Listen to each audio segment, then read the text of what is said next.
It's another Mailbag Monday, and I'm diving into questions about backup bigs. Again, Jaylen Brown's turnovers. Are the Celtics the ones behind the Jaylen Brown rumors? And a day in the life of a beat reporter. That's me right now on the Locked On Celtics podcast. Be ever ready. Recognize the city of champs. Boston, baby, we do what you can't. Locked on number 18, Tatum and Brown, J-team, step back. We gon' wet that and slay teams. Of course, the Celtics, who else could it be? Screaming like KG with the Larry O.B. Karalis above average, assessing the team status. Best daily pod, no cap, salary matching. Clutch like Bird the DJ, keep John on replay. Prime time, dapping up the truth on the sideline. Raining J's, how it started, raising banners, how we finished. Locked on Celtics pod, home of the winners. B.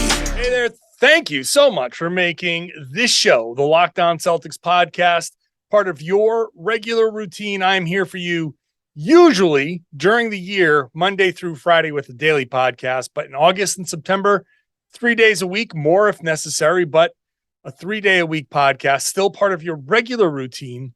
So thank you so much if you're continuing to stick by the podcast in this deep off season. I know people still want Celtics content, and I'm here giving you Celtics content 3 days a week. So subscribe wherever you get your podcasts. You can watch the show on YouTube. It's free, it's fresh, and I'm never going to ask you to pay for this podcast. I'm John Karalis. I cover the Celtics for Boston Sports Journal, and I'm entering my 16th season covering the Celtics. I've also written a book called The Boston Celtics All-Time All-Stars. Search for it wherever you buy your books. Maybe pick up a copy. Today, Mailbag Monday. People go to johnkaralis.com/mailbag. I've said this before, but if it's your first time listening to a podcast, this podcast, the Mailbag podcast, I'm not taking questions in the comments. I'm not taking questions on Twitter right now. It's all just so it's easy for me to shuffle through and get through as many of these as I can. It's all done through johnkaralis.com/mailbag. That's the only way to get in on the questioning, like Rita did. And she said, what's your current opinion on the training camp options for backup big? I felt like Kornet had some smart instincts, but could benefit from some strength training. How is his movement? If he got bulkier, would that make a difference? Who do you think has the best skills potential between Kornet, Kabengele, Vonleh, and Caboclo? And for what's needed in a backup big? Big, long question. Let me fold in a question from Jonas, who says, what if the Celtics took a look at Luka Garza? He was recently cut, but he's 6'11", can shoot, dribble, and has the size to play in the interior. Could be a cheap option. So, sure, Luka Garza, I mean, I haven't seen anything other than he's been cut, and maybe he'll hook on somewhere. Maybe the Celtics can invite him. I mean, I'm not opposed to getting guys in and having them take a look, but a guy like Garza who's young and who might be saying, hey, I can contribute. I don't know if being the Celtics backup big is going to be where he wants to be because he's going to get a lot of DNPs. So maybe he wants to try to find an Indiana, Orlando, OKC, one of those teams where Utah's looking for some size that's young and he's 23. Maybe he's looking for some place that will give him more opportunity to kind of grow. He's only been in the league for a season. This is certainly an option to kind of look at, but I don't even think he would want to be part of the Celtics. I think what the Celtics would be, the people who would be more interested in the Celtics would be the players with, I guess, either more established or like the guys like Vonleh looking just to hook back on, Caboclo looking to hook back on. I feel like nothing's changed my mind about this. I've said this before on the podcast. I'm fine with where the Celtics are as far as the backup bigs.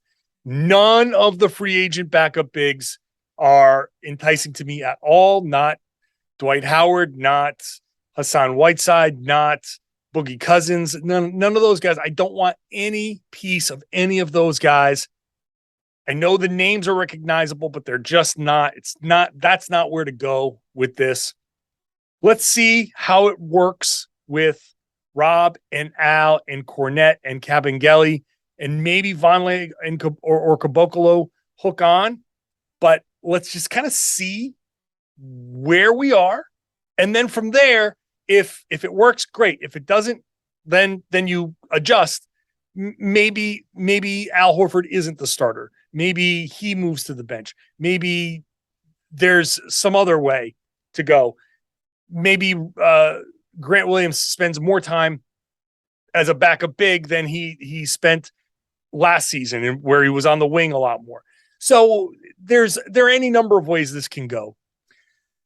Can Kornet benefit from some strength training? I mean, sure. I mean, he looks like an accountant out there, but he's like a 7'2" accountant out there. He looks like he could, you put on some, 20 pounds and maybe he can bang a little bit more. He's not a small dude though. He's not small, but sure, he could put on a little extra muscle. Let's see. I think he has, if he can be a little bit more of a consistent threat from deep, maybe he's just enough. Maybe he's just enough to be that stretch kind of Al Horford relief that the Celtics are looking for. Who has the best skills potential between Kornet and Kabengele and Vonleh and Caboclo? I think Vonleh, we know who he is. Caboclo, we kind of know who he is. So as far as potential, I don't think those guys have a ton of untapped potential, maybe, but not as much as, I don't think that Kornet is who he is as well. I don't think we're looking at big growth from any of these guys. I think the Celtics at that position aren't looking for people with growth. I think the Celtics are simply looking for someone happy to fill that backup role, play 15 minutes, get some DNPs here and there, maybe, but play 15 minutes a game, spell those main guys. Maybe you get a little extra time with Al Horford ramping up a little more slowly, which he should be this upcoming season. But I don't think they're looking for, hey, let's get this guy like a Luka Garza. Let's get this guy. Maybe we can develop him. Maybe he turns into something that's been done. That's Robert Williams. Like Robert Williams is the guy that, hey, let's get him. Let's develop him. And here he is. Boom. You're not looking for anything else as far as a younger player. You're just looking for someone who can come in and give you 15 minutes a game, 20 minutes a game. So I'm not looking too deep. I'm looking surface level at the backup center spot. I'm just looking more, can this guy come in and help? Can he play some defense? Can he hit some shots? Can he grab a few rebounds? Great. I think Kornet actually has the ability to do some of that. Kabengele is more of a Rob, kind of in that Rob mold where he's going to set picks and roll and catch lobs. Kornet can certainly do some of that, but Kabengele is going to be more of that guy. So maybe he carves out a little bit more of a niche behind Rob in that. And if I just don't expect much from Vonleh or Caboclo. I don't expect them to hook on at all, be honest with you, but who knows? So I'm just fine going with this crew. I'm not worried about anybody else. Let's see what happens. And in December, we can revisit it if it's not working. Marty asks, basketball question about Jaylen Brown. How does he fix the turnover issue in the offseason? Has he been working on it? And he talk about it. It was a real problem last year for him getting into the very top echelon and for the C's getting the big W. So obviously his playoffs, like the last thing we remember is Jaylen Brown turning the ball over a ton. Same thing with Jayson Tatum, Marcus Smart. We just remember just a ton of turnovers. It was problematic and it needs to be fixed. For sure, it needs to be fixed. However, I will submit to you this statistic that may surprise a few people. Jaylen Brown's turnover percentage over the last 3 seasons, 11.2, 11.5, 11.6. Relatively unchanged over the past few years. His career is 11.4. He started out at 12.5, 12, and 10.1. in the 2018-19 season. His best lowest turnover percentage season. But compare that to his usage rate. Usage rate is possessions where the player kind of they call it possessions used. So it's a shot, it's an assist, it's a turnover. It's basically he's involved in the play. That's usage. His usage has gone, I'm just going to go in order, chronologically. 18.1 his rookie year, then 21.4, 22.1, 24.7, 29.7, 30.5. So his usage percentage last season was higher than ever, almost double his rookie year. His turnover percentage went up just ever so slightly, the slightest tick.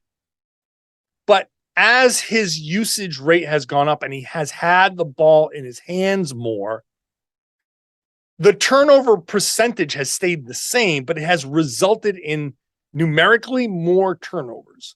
So he's not turning the ball over at any higher rate. He's still turning the ball over 11.5% of the time. So still too high, but I just throw that out there to say that even as his usage has gone up, it's not like his turnover rate has gone up. The number of turnovers has gone up because he just has had the ball in his hands more. So you say, oh, well, he's turning the ball over more. He's turning the ball over at the same rate. Just like in baseball, if I was a 300 hitter and I got to hit 30% of the time, if I had 500 at-bats versus 250 at-bats, I'd just have more hits. And you say, well, he's got more hits. He's hitting the ball more. Like, well, no, I'm still hitting the ball 30% of the time. So Jaylen needs to fix the turnovers. No doubt about it. He needs to work on his ball handling. He needs to just work on his mentality as far as knowing when to attack, knowing how to attack, and knowing when to pull back, when to pull up for a jumper versus when to go all the way to the rim. And understanding the help defense, seeing that second line, reading where the help is, just understanding where his teammates are so he can dish the ball off instead of doing what he did in the finals, which is get caught too deep and either get it stripped or leave himself no passing options. So I think Jaylen sure, he's working on it. He's working on everything. But very simply for Jaylen, a little better ball handling, a little better awareness, a little better just understanding of surroundings. Where are my teammates? Where are my outlets? Nothing that Ime Udoka hasn't said. Know where your outlets are. Know where you are as a driver. Know what the defense is doing. What are they trying to do? And understand, hey, if they're sagging or if you got a guy playing off you a little bit, pulling up for a 15-footer, especially for Jaylen Brown, he's really good at that. That's a decent shot. That's a good shot. So it's a little something. It's certainly something he has to work on. But the context of the turnover percentage not really going, it's not like he went from 11.2 in the 2019-20 season to 15%. You want to get that turnover percentage under double digits for sure, but it's not like the turnovers are out of control. It's that he has had that's one that, because he's had the ball more and they're relying on him more, it's just the counting numbers look worse. The percentage is still the same. Another Jaylen Brown question coming up when we come back. That is about the rumors, which is an interesting one. Did the Celtics start the rumors? Let's explore that concept after we talk about Rocket money. Now, if you kept on saying you need to make a budget and you never do it, I know it's hard. Money's tight, inflation and all of that. Somehow you keep missing credit card payments or you're afraid to look at your bank statements. It's time to take back control of your financial life. You can do it with Rocket Money, formerly Truebill, our favorite financial app. You've heard us talk about Truebill a lot. So why did Truebill change its name to Rocket Money? Well, we'll tell you what we've heard. Truebill, now backed by Rocket Companies, has grown from a bill management app into a full-on personal finance empowerment tool that helps over 3.4 million people with budgeting, lowering bills, canceling subscriptions, and more, saving each of their members on average $700 a year. That's significant. And with all that growth comes the next evolution in Truebill's story, a new name. Bottom line, Rocket Money is everything that we've all loved about Truebill, but with a fresh look and feel. So start canceling your unused subscriptions and save money at rocketmoney.com/LockedOnNBA. That's rocketmoney.com/LockedOnNBA. Download the app from the Apple App Store or the Google Play Store. Hey, thanks for making Locked On Celtics your first listen every day. Why not make Locked On NBA your second listen every day? I host Locked On NBA on Wednesdays with Jake Madison. We're still going Monday through Friday with Locked On NBA, rotating hosts all week. So it's a fun look at the league. You can find Locked On NBA wherever you got Locked On Celtics and also on YouTube. Todd asks the question as we continue with the mailbag. Again, mailbag questions can be submitted to johnkaralis.com/mailbag. Do you think the Celtics are creating chaos by leaking rumors with the Nets to create drama on a conference rival?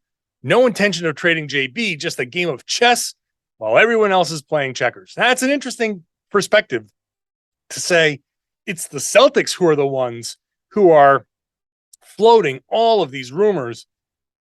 I don't think that's how it's going. I think it's the Nets that are floating all of these rumors. I think the key is you got to think about who does this benefit?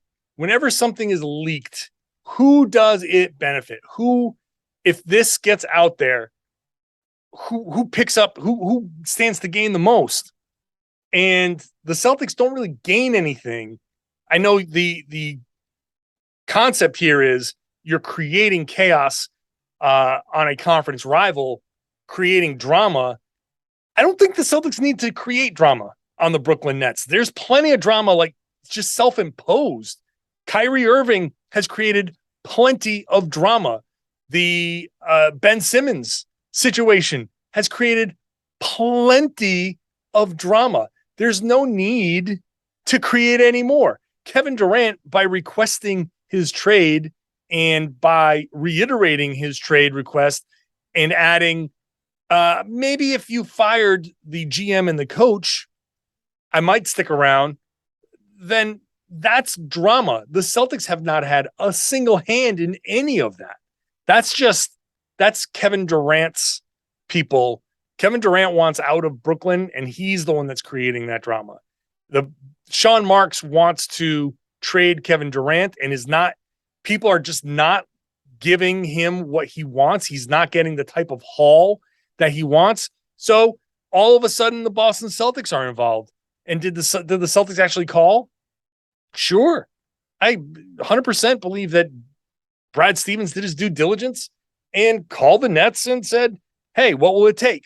And from there, you start to play some loose semantics with, well, there was an offer made, and the Celtics can say there was never really an offer. We never really got serious. We talked, you can play that both ways, but that rumor is almost certainly coming from the Brooklyn side and the Kevin Durant side. I don't think the Celtics have done that. Brad Stevens so far has operated in relative silence. So I don't think they're the ones doing this. You don't need to pour gasoline on that fire. That sucker is raging. Neil asks, I don't know if this has ever been brought up before, but are the Celtics allowed to have their physical training staff monitor any of their players' training routines during the summer? In particular, I would like to see and hope they are checking in on and working on Robert Williams' health issues going forward. Hopefully get him on the right track, especially since they haven't signed for the long term. When the players are on their own in the offseason, they're on their own, right? They go and they can work with whomever they want. And I don't think there's any real mandate that they have to check in. But at the same time, Rob I'm sure was sent into the offseason with his homework, basically. That's why I always call it. You go into the summer with your homework. And Rob had this is how you manage the torn meniscus, and this is how you rehab. And yeah, give us a call. We can check in, but they're not required to check in, and they're not required to have regular contact, but the team and the players generally kind of do. Like Jayson Tatum was in the facility, and there's training staff in the facility. Players kind of run through all the time. Grant Williams was in town. Jaylen Brown was in town. Come on by. How are you feeling? A check-in. Anything sore? How's it going? And if anything does come up, if Jayson Tatum, after showing up at the Jamal Crawford Pro-Am, if he came down and something happened and he said, "Oh yeah, I'm a little sore after this," and it's unusual soreness, then he can contact the Celtics trainers and get a look. But as far as Rob goes, it was mainly just rest. Torn meniscus, all of that inflammation, all of the swelling and the fluid, it's just basically rest. Get your rest, chill out, let the knee calm down. Then after that, once you're through with that, you can go through. So yeah, he's probably checking in with the trainers just because he wants to check in with the trainers and say, "Hey, here's how I'm feeling. Here's how it looks." Maybe he was in Boston. He operates pretty quietly. Yeah, there's always a Zoom call or an opportunity to kind of get something checked. So there's no requirement, but there is some contact for sure because guys keep rolling through. Next question is going to be about expansion, and I'm going to talk about that after the break because there's some chatter, not anytime soon, but at some point in the future, that this league is going to go from 30 to 32 teams. And how would that happen? I'll explain it to you when I come back. All right, welcome back. Wrapping up the mailbag again, johnkaralis.com/mailbag. Thanks to everybody who's already submitted questions.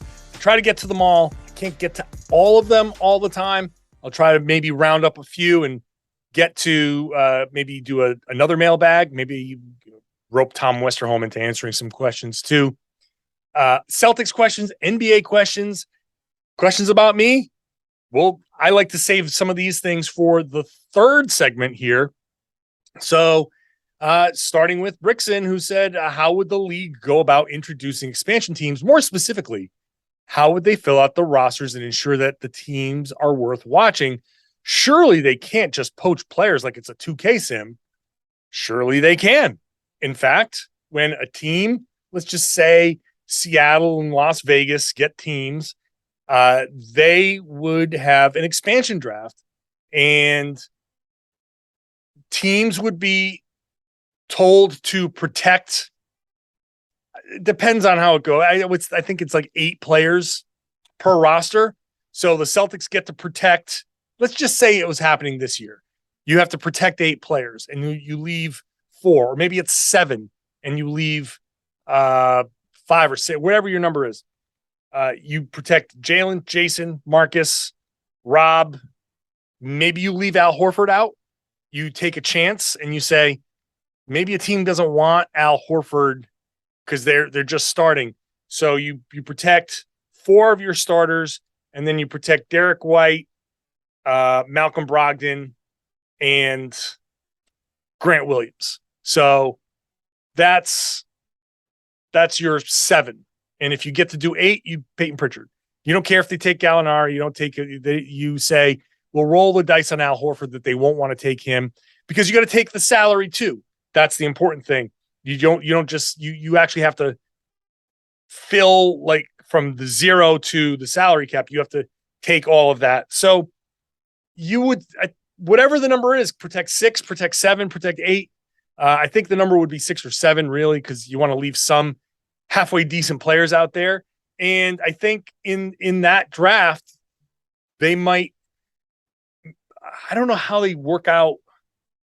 Those teams can be thrown in with the worst odds, and or maybe just be given, hey, here's an expansion. You guys have the top 2 picks. That could be something that happens. But yeah, they will poach players just like it's a 2K sim. And if the Celtics say they don't protect Derek White, and the Las Vegas whoever's come in and say, yeah, no, we'll take Derek White. Boom. He's one of them. And that's it. No compensation, no nothing for the Celtics. It's just everybody leaves a certain amount of guys unprotected, and everyone else goes into a pool, and the teams get to pick from there. And then from there, it's just go through the draft, try to draft well, try to make your trades, and you move on like that. They're going to be bad. Everybody expects those teams to be bad for a certain amount of time, but they'll be so bad that they'll probably get like 2 or 3 number 1 picks and hopefully develop into a better team in not so short order. So that's kind of the nutshell how filling out the roster in an expansion year. There would be only 1 year, by the way. Like you get that. If it was the 2022 season, they would have at the end of the season, at some point, you would have had this summer an expansion draft. Here's who you protect, and then you go from there. They probably would have done it before the draft, after the finals, and say, here are your teams, and then the teams that had players poach, you know who you want to draft. You adjust in free agency. You realize you have cap space to work with, or you're further away from the tax, or whatever it is. So it's complicated. It's complicated, but that's kind of how it worked. Brandon says, no question, just love to hear your reaction to the whooping the Sun laid down last night. Thinking they'll finally get over the hump this year. Now, this was sent in after game 1 of the series between the Connecticut Sun and the Dallas Wings. So in game 1, the Celtics, the Sun won by, I forget what it was, like 30. It was just a total beatdown. In game 2, they were getting smoked. Now they made a comeback in the fourth quarter, but they never seriously challenged, and they lost. Do I think first of all, it's just funny that after game 1, it was just a lot of bravado. I think the Sun they're a good team. I love a couple of their players. I think Natisha Heidemann she's my favorite player. I just love her. She's great. Just a spark plug. Blocks a lot of shots for a little guard. Always seems to hit a big 3. I really like her. They're good, but I don't know if they're going to get over the hump this year. I wouldn't be surprised if they made it all the way to the finals. I think.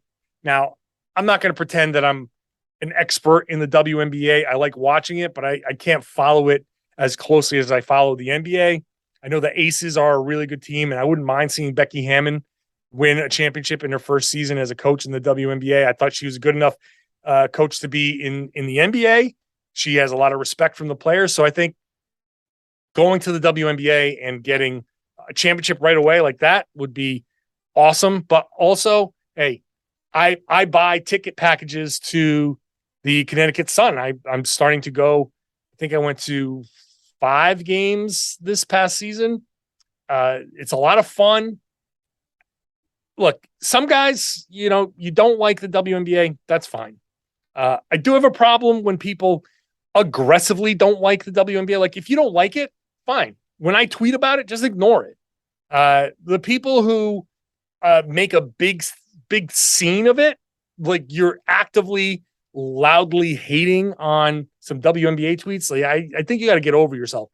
Also, you have to understand, like, the game has changed a lot. They've been doing this now for a quarter century, and the advancement of the game, the athletes, it's just a much better product than it was when it first started. I like it. I like the brand of basketball. the game speed used to be a lot slower. The game speed is pretty fast now. I think you get a really good sense of the action. And no, you're not going to see like alley-oops. You're not going to see dunks on breakaways. Like, okay, so what? You watch plenty of NBA games without dunks in them. So I think the game is great. And I think the Connecticut Sun are a fun team. Obviously, John Karalis is really good, and they have some really good players. I think they have a chance. Like, I hope they take this loss to Dallas to heart and really go and take this game 3. It's a best of 3, so all you got to do is win twice. It's a very precarious situation on Wednesday night, but I hope they can go out and take care of business. I'd like to see them get to the finals. If they can win it all, that's great. I don't think they will, but it's fun. I really enjoy watching Connecticut Sun. Final question from Dania.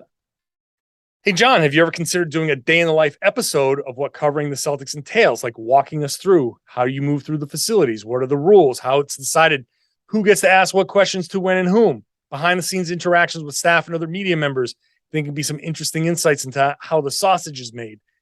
I don't want to do a whole episode on that. It's too me focused, and the podcast is about the Locked On Celtics. But I do like to include some people like to ask questions about me, and I will certainly answer those questions, and including this one. But I'll do it here and not do a whole show. But I'll give you a little sense of a day in the life of covering the Celtics. So let's just start with this.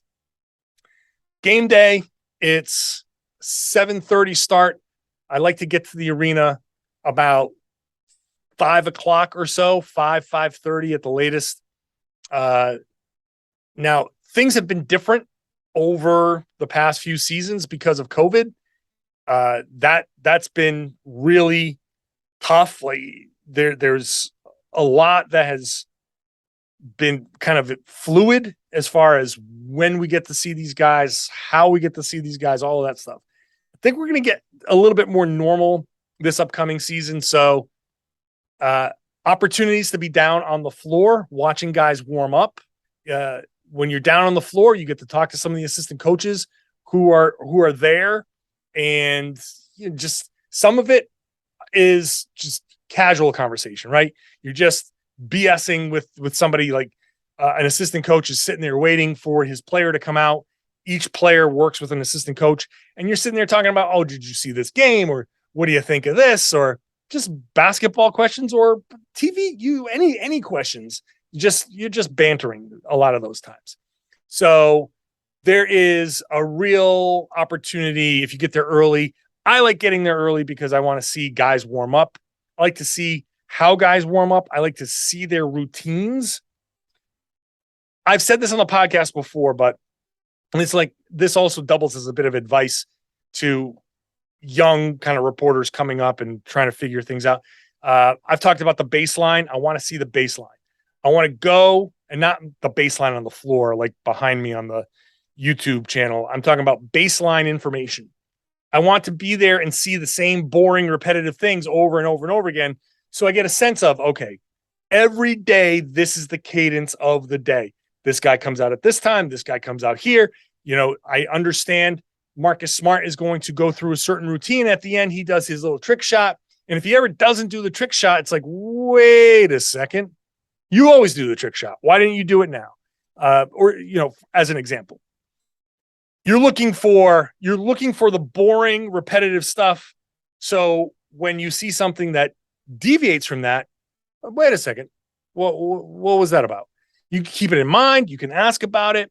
You can just something to file away. Sometimes it's just nothing, it could be anything. Sometimes it's something, but you don't know until you ask. So, generally I'll have all the backstage access. There's a set time where I can be in the locker room before the game in case there are questions I want to ask anybody. That's generally an opportunity to maybe catch some guys at a, when their guard is down, they're not stressed about anything. They're just kind of like going through their beginnings of their routine. So you have an opportunity to just say, hey, I didn't get a chance to ask you after that last game, blah, blah, blah. That happens.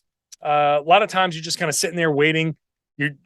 I've spent plenty of time in a locker room where I didn't ask anything. I'm just standing there for 20 minutes, talking to other reporters. We're just standing there.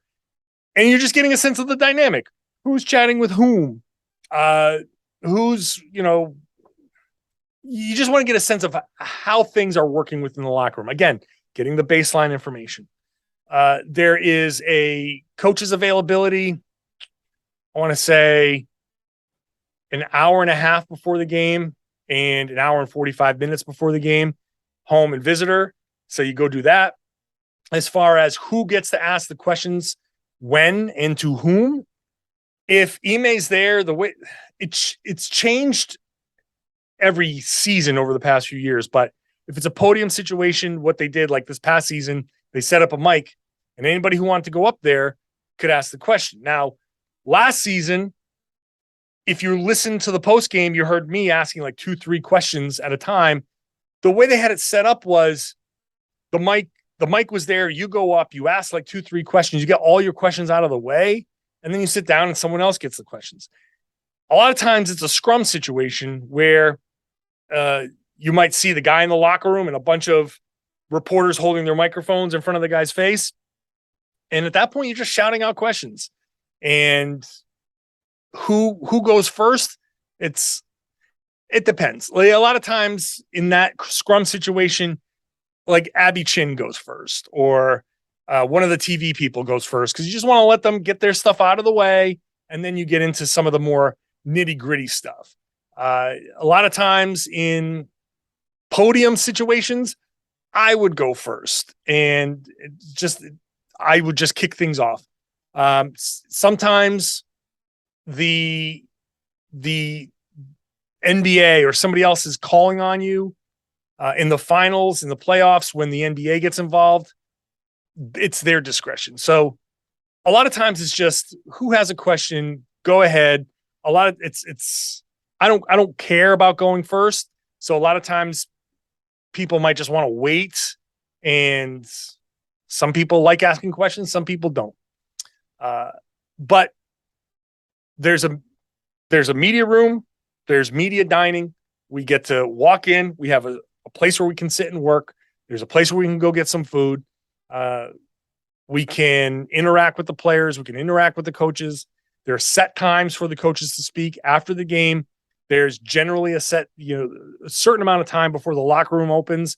And then they just run players either through the locker room. I don't know what they're going to do this year, through the locker room or up on a podium somewhere. However they do it, it's just kind of a free-for-all for asking questions. And then it's, post-game writing. A lot of times during the game, I'm writing certain things, notes maybe, or just starting to kind of formulate some thoughts as to, all right, here's the flow of the game, especially if the game's a blowout or you kind of get a good sense of, okay, I think the Celtics are going to win this. I start to write like the game story in the fourth quarter during stoppages, during timeouts. I'll kind of start to crank some things out, but also I don't want to do too much writing and have my head down, because I want to see coaches' interactions. I want to see player interactions on the bench. I want to see sometimes some little thing happens on the bench where you notice it and you're like, oh, I hope nobody else saw that.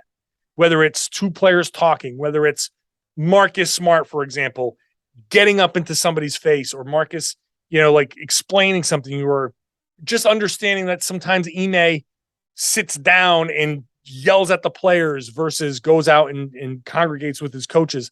You want to see that stuff. So later you have an opportunity to be like, hey, in that fourth quarter, when they made a 10-0 run, you called timeout and you sat down, you it looked like you were lighting into those guys. What were you saying? You get a quote from Ime that's actually halfway decent. If you notice something and no one asks about it, then you can kind of see if you can, hey, Marcus, you after he's done, you pull him aside and say, hey, I noticed that you blah, blah, blah. Maybe you can get like 30 seconds of him talking that no one else has. And now you have a better headline. You have a better story. You have an angle that no one else has. So there's a lot of that going on. You don't want to miss that by having your head down and writing all the time, just for the sake of getting it out at a certain amount of time. There's a lot. But generally, I want to say if I'm getting to the arena by 5:30, I'm leaving the arena around 1:30, 2 o'clock in the morning. By the time I'm done with the podcast, I'll record a podcast and all of that. So I've left the arena at 2:30. So it's a full work day over there. But a lot of it some of it is a lot more fun than most people's work days. So I'm certainly not going to make it seem like it's a tough job, but feel free to send in more questions about that. But that's the general overview of what I do. That's about it, I would say. Don't want to get too boring with it. I think I've done enough as it is. So thank you to Dania. Thank you to everybody who sent in questions. Plenty more questions there in the queue. So I'll try to get to those. Maybe I'll just make another mailbag this week and kind of see if people have questions. I'll just keep answering them. So send those in. I appreciate that. Thank you for watching. If you are not a subscriber and you're still here, I would love it if you subscribe to make sure you get this show dropped directly to your device whenever I release a new episode. You can watch the show on YouTube and subscribe there as well. Make sure you're commenting and giving the thumbs up and all of that stuff to feed the algorithm. And I would love it if you shared the podcast. Appreciate those of you who have already done it. Tell everybody that they should be listening to and watching the Locked On Celtics podcast right here on the Locked On Podcast Network.